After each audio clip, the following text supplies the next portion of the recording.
Hello and welcome to Traffic Paradise. I'm all alone today, but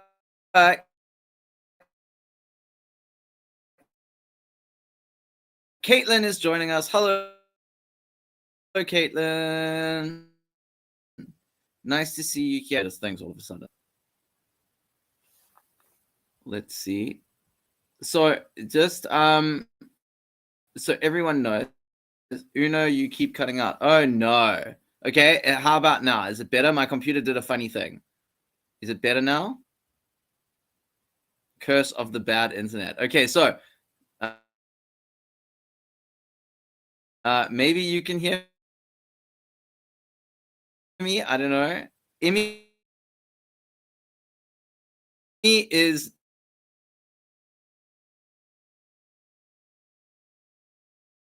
with us today in spirit. I unfortunately am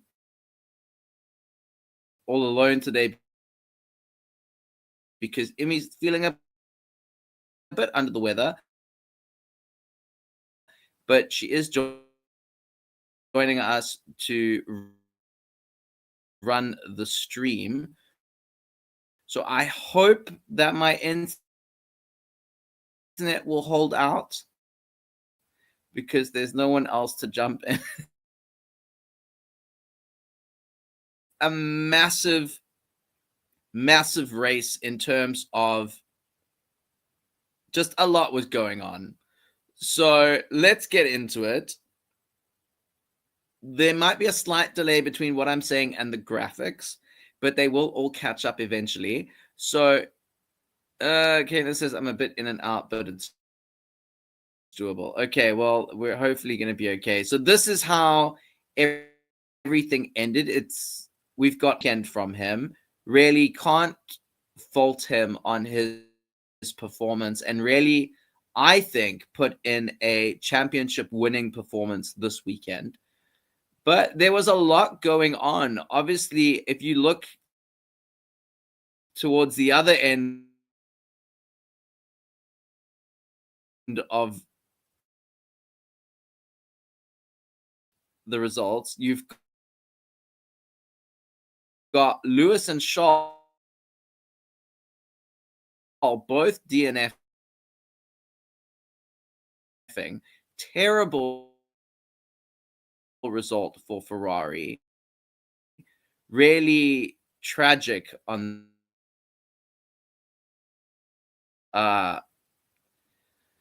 just alas, P17, a lot of issues there. Max and Yuki were out in Q1, which has never happened for Max in terms of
maybe I'm back. I don't know. Am I back?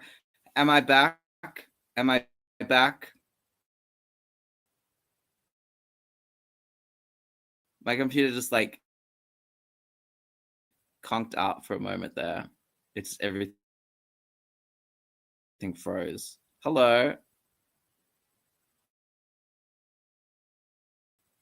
Can you hear me?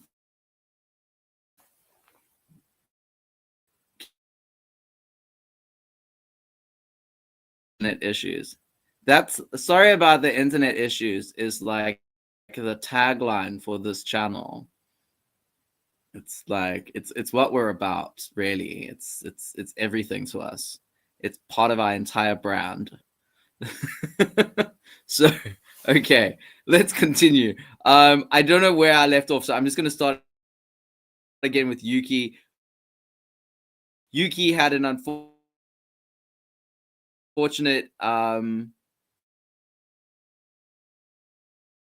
weekend. Red Bull work into Max Verstappen's car, and to good effect, he was able to go from a pit lane to P3, which is a tremendous result from him. Kind of mirrors what he was able to do last year in Brazil, but without the help of, red flags. I think that, Red Bull will look at this weekend as a sort of tale of two differences.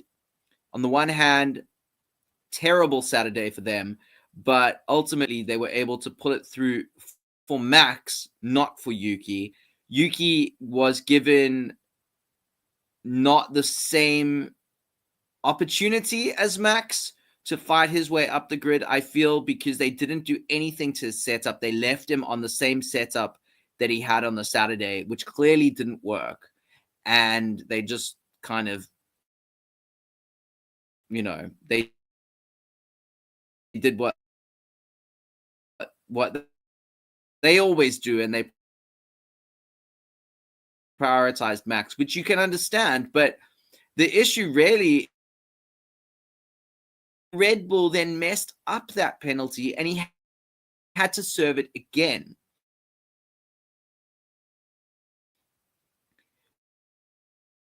Yuki ended up being 69 seconds off. Now, if you consider the 30-second disadvantage that he had, and if you have to take 30 seconds off of Yuki Tsunoda's ultimate time, you see he comes out between Ollie Behrman and Liam Lawson. So we're talking about him finishing ahead of the Racing Bulls, which we know is important in terms of the Red Bull dynamic. But also, that narrative would have been a lot better because we would have had a Yuki from pit stop to penalty to point can run with.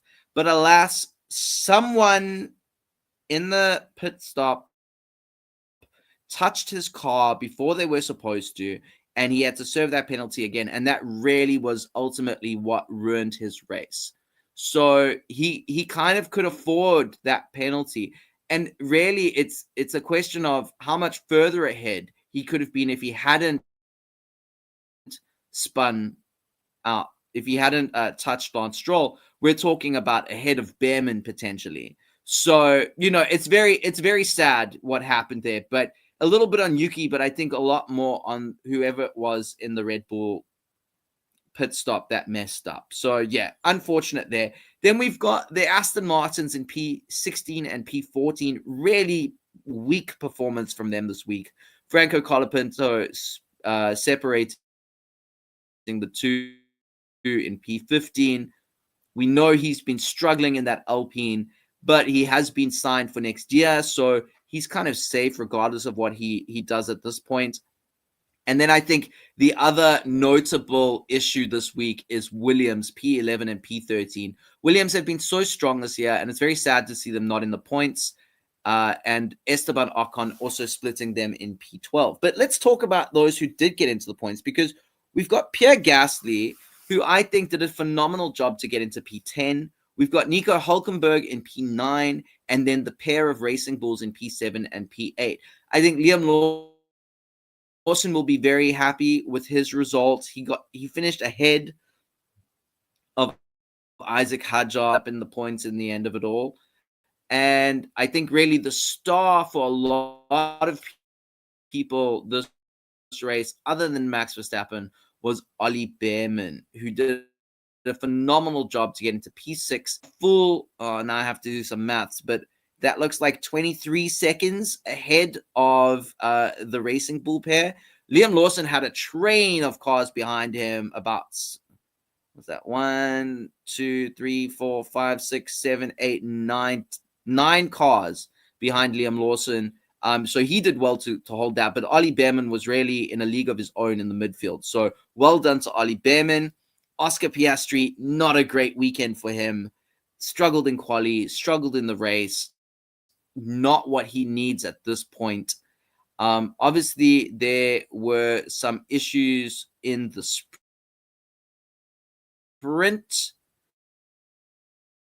I think or 4 o'clock in the morning my time. So I was very much like half asleep when watching everything. So I might forget a few things, yeah, and I do apologize. But as you can see from the result, not the result that Oscar Piastri needed nor wanted at this stage of the season. George Russell did a phenomenal job in P4. A lot of people were hyping him up here at Traffic Paradise Radio to do well this weekend, and he just missed out on a podium. I mean, not just, he was 5 seconds, almost 5 seconds adrift of P3, but there was a potential for him to get on the podium had Max not had such a phenomenal race. So yeah, props to George Russell. Just missed out, but well done to him regardless. Caitlin saying Lawson and Ollie double penalty was insane. Yeah, absolutely. It was a weird one. Like, Ollie messed up in one point, Lawson messed up in another point. The stewards decided to give them both a penalty.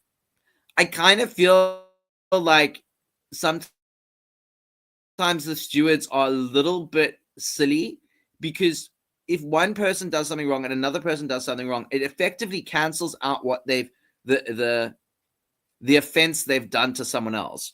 So I feel in those cases you just leave it. It's happened, it's done, whatever. There is some talk around, like, for example, Yuki's penalty was fair. He got the penalty points, he got the 10-second. Not every race, then most races, like a rotating group where there's always some consistency. I think that's what's missing at the moment, because from race to race, the penalties just keep getting weirder and weirder. There is no consistency, and it makes fans, and I think drivers as well, very angry when we just see a lot of inconsistency, because it's like in one race you can get away with it, but in another race you're gonna end up in P17, and it just seems really, really unfair. Caitlin saying, I feel like Yuki's penalty wasn't 10 seconds, maybe 5.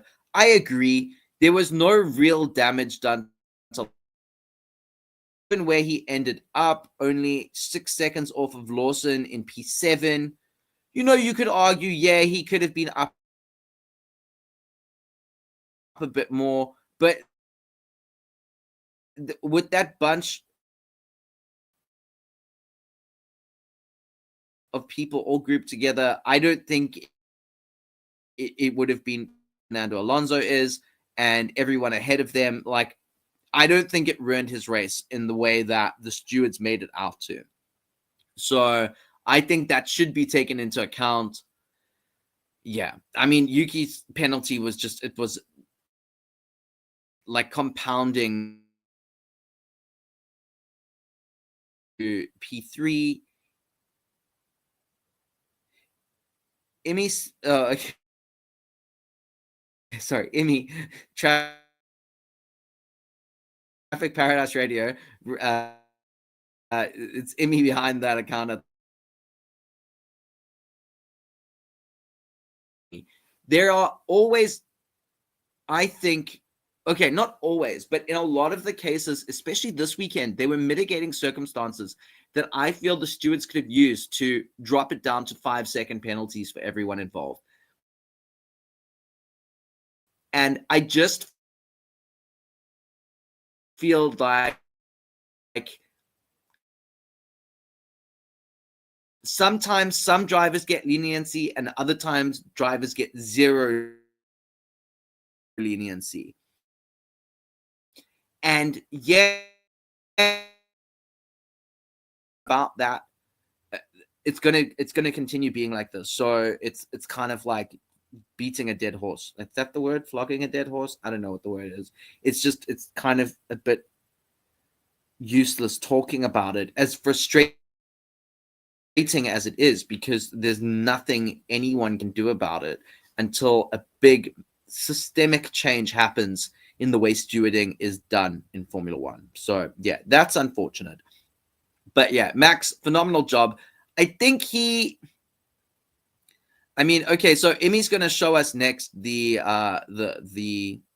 championship standings. So let's move over to that slide. We've got Verstappen on 341 and Norris on 390. That's a difference of 49 points. Now we've got 3 races and a sprint left, if my calculations are correct. So if I'm incorrect on that, please let me know in the chat. But I believe, so that would be 25. That's 75 points plus 8 is 83 points left. That seems a bit insurmountable for Max Verstappen. Something very massive would need to happen to Norris in 2 races for him to close that gap.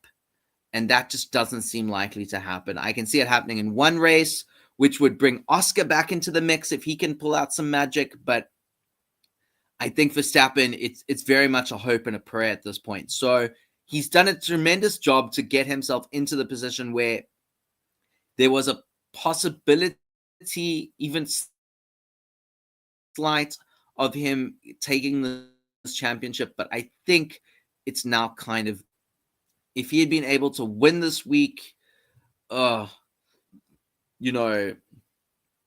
talking about a difference of what's that? That would be a 10-point swing.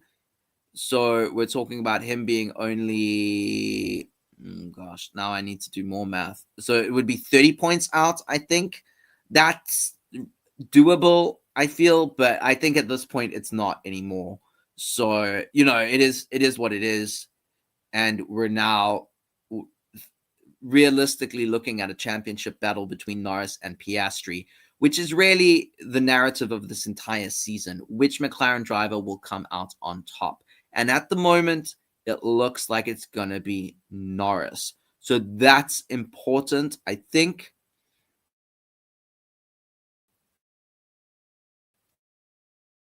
But let's look a bit further down the championship standings.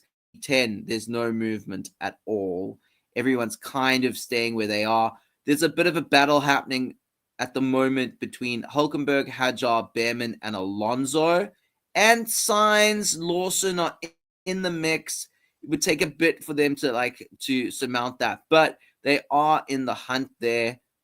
Unfortunately, things are very close in the midfield this year for all the drivers involved. So it really just takes one race, one great performance, and any of those drivers could leapfrog ahead.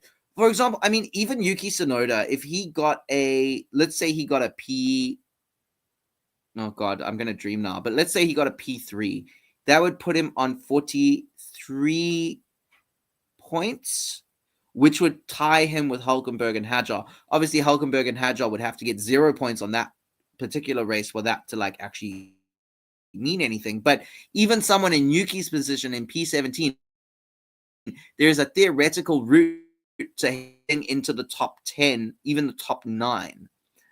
So there's a lot still to play for in these last few races. And I think that the midfield, obviously the McLaren title fight is interesting, but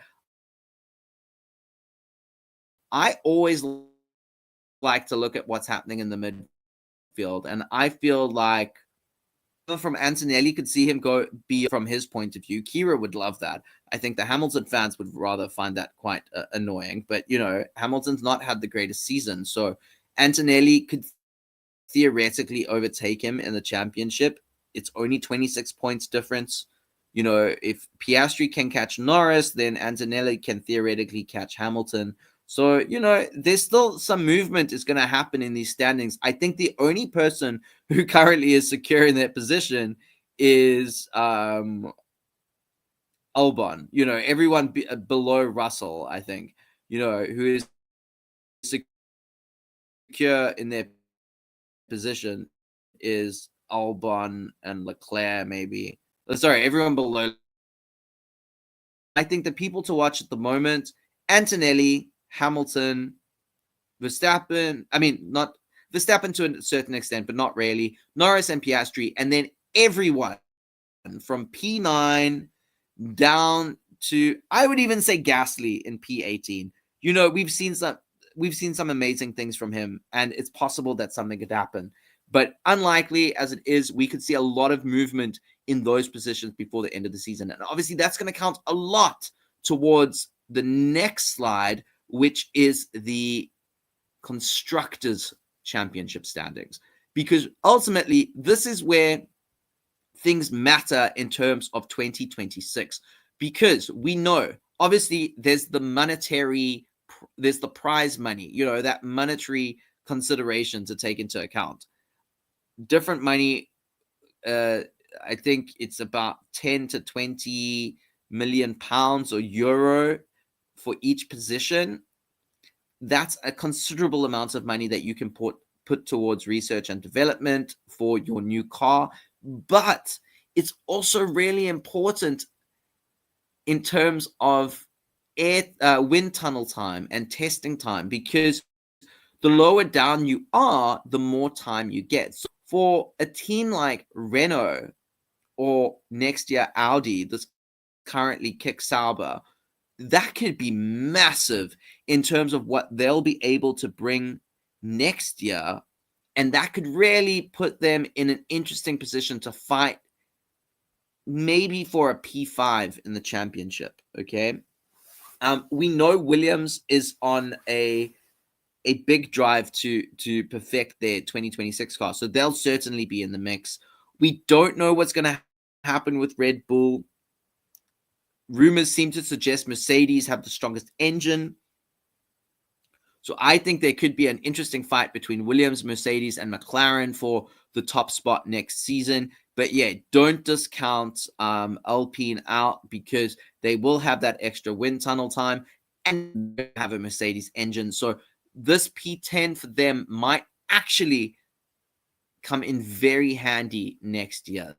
So it's at this point, to pick up 40 points on Sauber seems insurmountable. So it looks like Alpine are set to finish this season in P10. But yeah, they will definitely be looking forward to that extra wind tunnel time. The rest of it, between Racing Bulls, Aston Martin, and Haas, I heard the strongest engines are Mercedes and Honda, and RB way off. Yeah, look, I mean, again, these are rumors. Mercedes does, that rumor about Mercedes seems to ring true. I don't think anyone knows. I would argue the fact that Max didn't try and get out of his contract this year tells you that Red Bull aren't that far off, because I think he would much prefer to go to a team with a strong engine if he knew Red Bull weren't pulling it out. I'm just realizing now all of the logos with the teams are wrong. So Ferrari has a Red Bull logo, Red Bull has a Mercedes logo, and Mercedes has a Ferrari logo.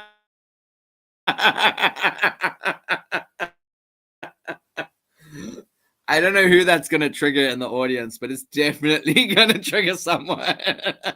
No worries, Immy. You are ill. We will forgive you. I think it's kind of funny. I like it. So, yeah, we've got a Ferrari-powered Mercedes or a Mercedes-powered Ferrari. We've got a Honda-powered Mercedes and a Ferrari-powered Red Bull. Who would have thought we'd live to see the day? There we go. Okay, so that's the constructors at the moment. I think interesting to watch. For those of you who are fans of the midfield, which is really what we built this channel around, was championing what was happening in the midfield. You couldn't ask for a better season in terms of that.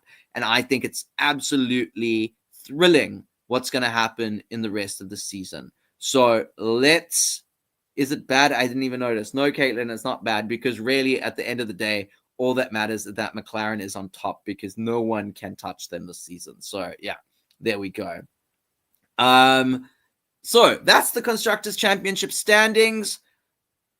The only thing that is notable this week is that Ferrari dropped 2 places. So for everyone saying that Yuki hasn't done much for Red Bull this season, I will tell you this: without his points, Red Bull would be in P4. So, I'm going to take my win where I can get it. So Yuki's little points haul this season has contributed. I think he's on 28 points, so he contributed 26 points to that. I think he had, maybe 25 points. He had a P6 in a sprint for Racing Bull, so that would have been 3 points. So yeah, he's contributed 25 points to Red Bull this season. That could be enough to secure them a P3 or even a P2 if things go a different way over the next 3 races. So yeah, I think he's brought a few maybe 10, 20 million pounds to the team. So good for him. I'm going to celebrate the win where I can, because there've been very few wins for Yuki this season. Okay, so let's move on now to Paradise and Purgatory. Now, you'll notice a bit of a theme this week for me. It's a theme of rookies, and I feel like Brazil was all about the rookies at the end of the day. Yes, there's things happening in the championship, but really the rookies were the ones who stood out for me in both good and bad ways. Obviously, I've already mentioned Oliver Behrman, did a tremendous job in the Haas. We had Franco, again, sort of lagging at the back. It is what it is with the Alpine. I'm not going to hold it against him. We had Isaac did a worthwhile job, I feel. But really, the 2 standouts are who I'm going to mention now. So I don't know why there's 2 things here. We're going to see what these say. So let's reveal the first one, because I don't know. Purgatory. Let's reveal the first one, Immy. Okay, because Immy can't make a new graphic, lol. Okay, so the first Purgatory is Gabriel Bortoleto, which Caitlin, I think, will agree with. So Gabby had a very disappointing. There is only one. Okay, there is only one. Uno. Okay, there is Uno Purgatory candidate. Okay, so Gabby did not have a good home Grand Prix. He crashed out twice, very disappointingly. Did something happen in quali as well? I can't remember. Possibly. Again, weird times for me. I can't wait for Vegas. For everyone else, it's a terrible time. For me, it's midday. I'm loving it. But yeah, Gabby crashed out twice in front of his home crowd. It's not the homecoming he would have wanted. And I think that crash that he had, was it in the sprint? Oh my goodness, that was scary. There's a picture that someone took.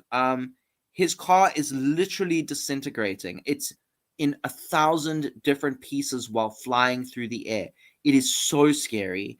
The crash was so fast. It was in the worst, like in a very bad place, in front of a crowd of his most loyal fans. It was tragic. It is honestly a tragedy that it happened, but it did happen. So I don't really think there's another option for Purgatory other than maybe the dude in Red Bull who touched Yuki's car, but I don't think that even compares to what happened with Bortoleto in Brazil. And I really hope that next year he will have a much better race in Brazil, because he deserves, I think, up until this weekend, like, there, I know that the cars are all a bit different, but I do feel like Bortoleto was like an outside favorite for Rookie of the Year. I know, like, he probably wouldn't have got it.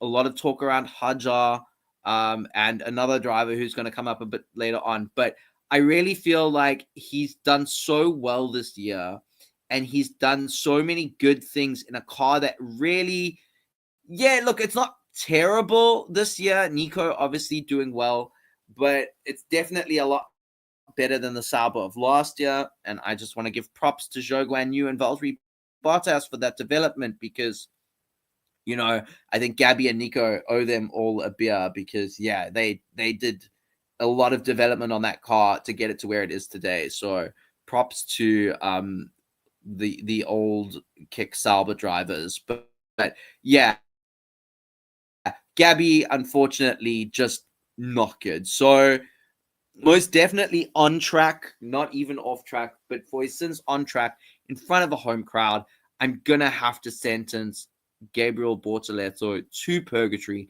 May the gods of motorsport have mercy on his soul.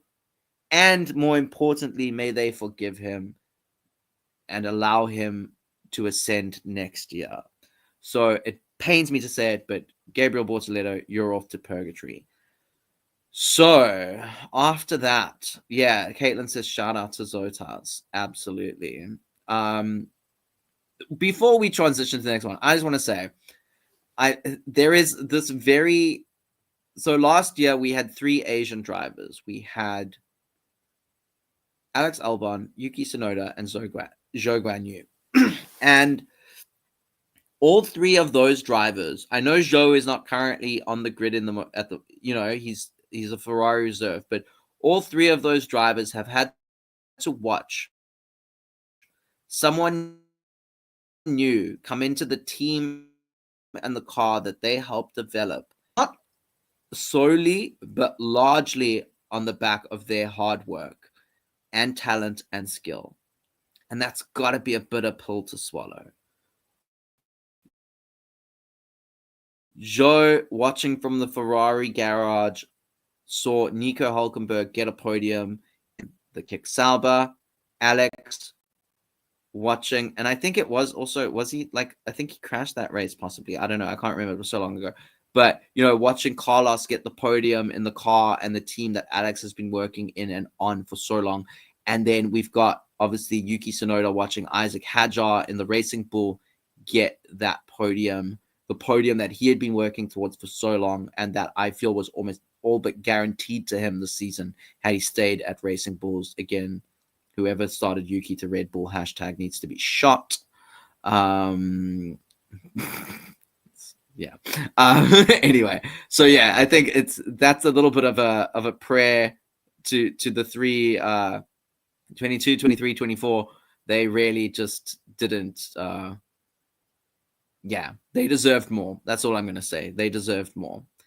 But after all of that, let's now raise one candidate to Paradise. So my candidate, the only person this week going to Paradise, is another rookie who I think you can probably guess who it's going to be. It's going to be Kimi Antonelli. Just a phenomenal weekend from him. I do feel like, yeah, there was the issue with Oscar, okay? And people are going to have different points of view on that. That was in the sprint, but I think, if we look at the main race, he didn't put a foot wrong. Tremendous qualifying, great defense in the race, great pace in the race, ahead of his own teammate, George Russell, who is a phenomenal driver in his own right. and then you've got him ahead of Max Verstappen. Yes, Verstappen started very far back, but we know that he's always a threat in any race, and he was right behind Antonelli for a while there. So yeah, Antonelli did a great job ahead of Oscar Piastri. Great job in that. And I just feel like there has been this narrative towards Isaac Hadjar being the rookie of the year. And I think that maybe Antonelli just clinched that title for himself here in Brazil. Because yeah, what a fantastic race from him. And I'm pretty sure that I would argue that after watching what he was able to do with Verstappen behind him, Toto Wolff will be very comfortable in knowing that he couldn't get Verstappen, but he was able to get Antonelli, because I think a couple of years' time, Antonelli's going to be the guy that everyone's watching. And you know what? I'm going to call myself out on this. I didn't think it would be the case. I thought Mercedes were putting him in too soon. I thought he was going to crumble under pressure. And to be fair, there were moments this season where he did, but ultimately we've seen that he has improved consistently, and you cannot fault his performance this weekend. So for me, there's no other choice but Kimi Antonelli for Paradise. I know Kira will be absolutely thrilled. And I think, as I said earlier, the crew here at Traffic Paradise Radio, a lot of us thought that George Russell was going to be like the dark horse this weekend, and he was going to come through with some amazing results. But props to Kimi. Kimi took that for himself, and he made the most of what he had. So congrats to him. Let me know in the comments, who is your Paradise candidate? Oh, I just see here. Caitlin, you said Racing Bulls. Yeah, I think that's a fair shout. I think Lawson in particular, I wouldn't say Racing Bulls. I would say Lawson. I think he did a phenomenal job, as much as that pains me to say it. Again, I'll just put that I mean, I know they've probably developed it a lot more, but yeah, I think Liam did a fantastic job. And unfortunately, it's looking unlikely that Yuki's going to stay in the Red Bull family, at least on track next season. I could see him potentially in a reserve role. Unless there is a lot of hesitation around Lindblad. I do feel like Red Bull owe Yuki. They have given him the short straw again and again and again this season, most notably here in Brazil. And I don't think he's had a fair shot at it. It could be argued that Lawson also didn't get a fair shot at it. And maybe a lot of us, myself included, were unfair in our criticism of him, especially at the beginning of the season. As he's had time to develop in that Racing Bulls car, he's really just gone better and better and better. Okay,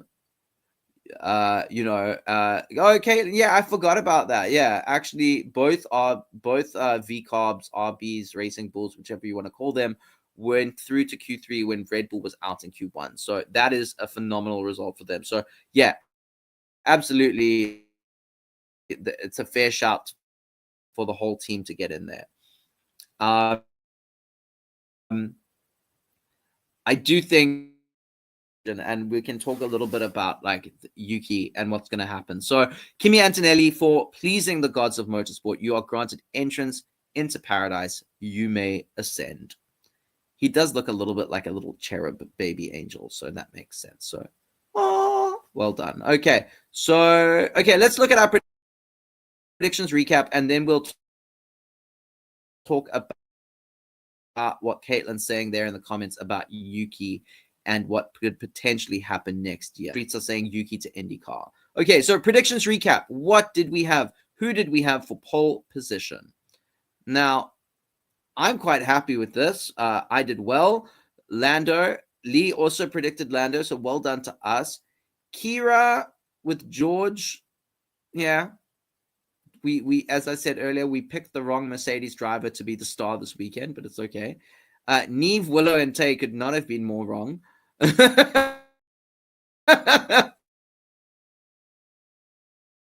Like, hilarious. Just that's a very funny result there from the three of you. And Immy backing her boy to the end, but unfortunately it did not work out for her this week. So Uno and Lee, congrats on the point, but to everyone else, best try again next time. Okay, P3. We've got 1 point. Max Verstappen in P3. Now, Immy, at least your driver was on the podium. That's all I can say about these predictions. Uno, Kira, Tay going with Oscar. It didn't happen. Neve and Willow going with Russell. Didn't happen. So, yeah. Lee with the best prediction there, obviously. And Immy at least close, I guess we can say. Although technically George was closer to P3 than Lando was, but at least Lando was on the podium. So, yeah.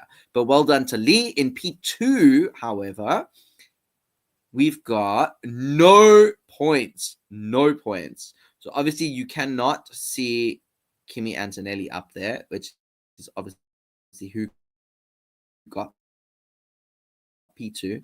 But Neve, Kira, and Immy close. Uno, Tay, Willow close with you've got dun, dun, dun, dun. P1. Hello. P1. There we go. Okay. Immy, Uno, Kira, Tay, Willow all getting it wrong. Willow, Tay, and Uno predicting Max Verstappen, Kira predicting George Russell, and Immy predicting Oscar Piastri. But well done to Lee and Neve, who correctly predicted that Lando Norris would win the Brazilian Grand Prix. So congrats. And I'm now going to quickly run to Discord to see what the hell we predicted for all of these, because there are so many here, and I'm not sure I know what they are. So scrolling up, we chatted way too much this week. Everyone at Traffic Paradise Radio, let's go wild card prediction. Okay, so not that it matters for many of us because only 2 of us got points, but my prediction, which did get a point, was that there would be 3 or more DNFs. So yay, thanks to all of you, especially Ferrari, for helping me get to that number. I appreciate it. And Neve predicted, we think rather sneakily, Haas/Sauber points, indicating that it would be one or the other. And I said, no. That's too vague. We're going to make it both of them have to get points. And credit to Neve, she got those points. So well done, Neve. I think that was a tremendous prediction from you. Tay predicted that one of the Alpines would DNF. A fair prediction, to be fair, but didn't ultimately work out. Immy predicted that there would be no rain. It is dry the whole time when Brazil was facing typhoon levels of like wind and rain. So yeah, terrible prediction from Immy, but we still love her regardless. Kira predicted that the championship leader changes. If anything, that gap that Lando has just grew. So not a good prediction from Kira. And then finally, we've got, scroll. Too many predictions. Lee predicted that Yuki P3 at some point during the weekend. Not even close. Not even close. Theoretically, technically, he did get the fastest pit stop, but all good that made when he had to do another pit stop to serve his penalty again. So anyway, and then Willow predicted that there would be a double Williams DNF. So that was incorrect as well. So that is what everyone predicted. Neve and myself walked away with 2 points. So congrats to us. Tay, Immy, and Kira got 0 points. Oh, Willow as well, 0 points. And Lee picked up 3 points. So congratulations to Lee. And now let's have a look at that prediction leaderboard, because there is some fascinating stuff happening all the way at the top. But let's look at the bottom. So technically, there is a P9. There is a 9th place in this championship. Caitlin with half a point. Then we have Loka with 10 points. Willow in 7th place with 19 points. Tay in 5th place with 19 points. That can't be right. 1, 2, 3, 4, 5. So Tay and Willow are tied for P6 with 19 points. Lee on 24 points, picking up 3 points. Good weekend for Lee in 5th place. Kira kind of sitting on her own there in P4. Uno lagging behind the bunch, being the Max Verstappen this week, a full 6 of the lead. But Neve and Immy, ooh, it's getting interesting up top. Caitlin says, put me on the board. Yeah, we have issues with the board because the board only goes up to 8 places. So we'd have to reformat everything. But maybe, can we just add like a little extra square next to Loka and just say, also, Caitlin and P9? I don't know. Maybe we can do something. Just write it on like an impermanent marker. Maybe that's a thing we could do. But yeah, I shall chat to Immy about that, Caitlin, because you deserve to be on the board. Immy in the Traffic Paradise Radio saying, I'm just trying to be like my goat. What can I say? Immy, at this point, you're doing better than your goat. So exceeding expectations there. So well done. But Neve, yeah, definitely. I did not see this happening, but here we go. Neve and Immy. It's a battle to the end of the season. I think I have an outsider's shot there. Maybe Kira could have a couple of amazing weekends and pull out something great to reclaim her title. But yeah, at the moment, it's definitely a 2-horse race. Immy and Neve, it's the Battle of the United Kingdom, and I think it's going to be a fun one to watch. So yeah, but let's get back to what Caitlin was saying. Streets are saying Yuki to IndyCar. Now, I'll be honest, I was at work all day. I have not walked these streets. I have not heard what they are saying. I'm going to quickly pop onto Twitter and just search Yuki Indy and see what comes up. Hopefully that's a safe enough search to perform. Let's have a look. Okay, we've got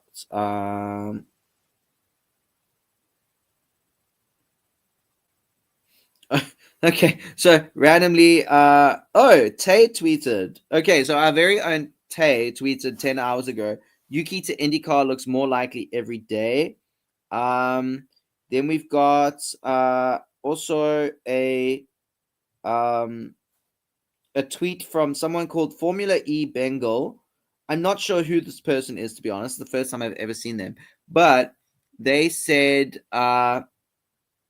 2 days ago, which I think is very telling. If I was Yuki, I wouldn't even bother going to Las Vegas. Red Bull have shown that they don't care about him. So why should he give his all for another weekend? Inevitably be screwed over by them.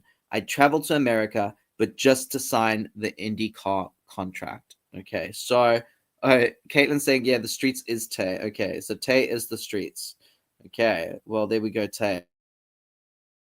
You are the streets in a good way. In a good way.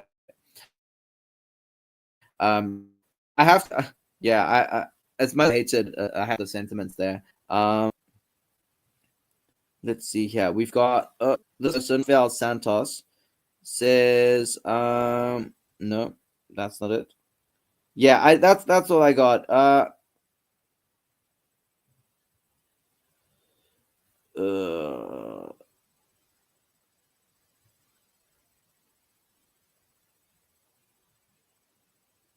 Okay, people talking about Liam. I'm not going to even read that. Okay, so yeah, let's talk. Is that a realistic prospect for him? Yeah, definitely. You know, the money's better at IndyCar, I'm sure, and we've seen that Yuki's brand has been growing over the last season. He's worked with Gordon Ramsay. on that I forget the name, Hexagrid or Hexa something cookware. He's definitely had a good season a good year in terms of sponsorship. So the money's there to back him, and that.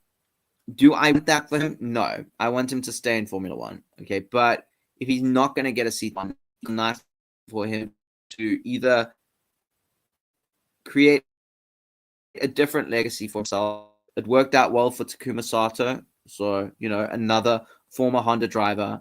Well, not former. He still works with Honda. I've been watching his adverts on YouTube with great glee when he's driving a Honda through the snow. And, if that's where his destiny is taking him, then so be it. I want Yuki to be happy. Hexclad. Thank you, Caitlin. Hexclad. That's the name. I want Yuki to be happy, and I want him to be successful. If that success comes in any car, then so be it. I'm not going to stab Hiko there. That would be terrible. Like, nah, bro. You got to make the best decision for you. I wish that the options were open for him. And I still, this takes me back to Canada last year when Red Bull announced Yuki to be continuing at VCARB, when other teams showed interest in him. And I cannot for the life of me understand why Red Bull decided to do this when they did faith in him to begin with. And, Haas wanted to sign him. Audi wanted to sign him. There was interest from other teams, and he would have picked up a 2-year contract, which means he would have made it to next year.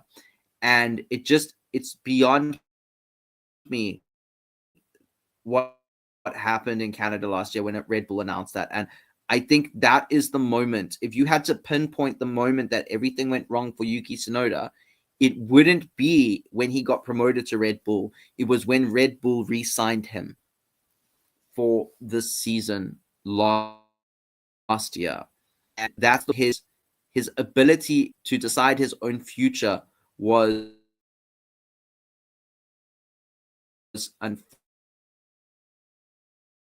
unfortunately taken away from him. And see some responsibility how things on the season? Absolutely. Does he bet all of it? I think no. I also think questions need to be asked about Honda. Did Honda make the right move in pushing for Yuki? Did Honda just see the idea of a Japanese driver driving a Red Bull around Suzuka and think, wow, that's what it's all been about? Did they take the time to consider what that move would do to Yuki's career? I don't know if they thought through enough.